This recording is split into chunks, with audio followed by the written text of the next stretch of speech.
যখন অন্যের মেয়ে তার মাকে অর্ডার করে। আরে মার মার মার, ভাই মারছিস না কেন? মার। ধুর।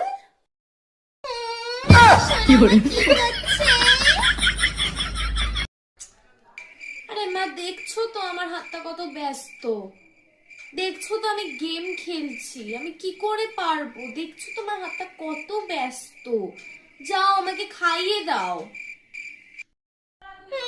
আমার সোনা মা আমায় অর্ডার করেছে, ওকে আমার হাত দিয়ে গিলিয়ে দিতে হবে। আমার সোনা মা।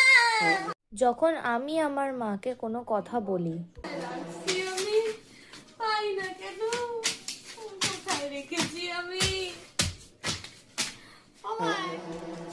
কি কস? এক গ্লাস একটু জল দাও না, গলাটা শুকায় গেছে একদম পড়তে পড়তে। কি কস আরেকবার ক। কিছুই না, একটু কইতেছিলাম না, সকাল দিয়ে কাজ করতেছে, জল খা।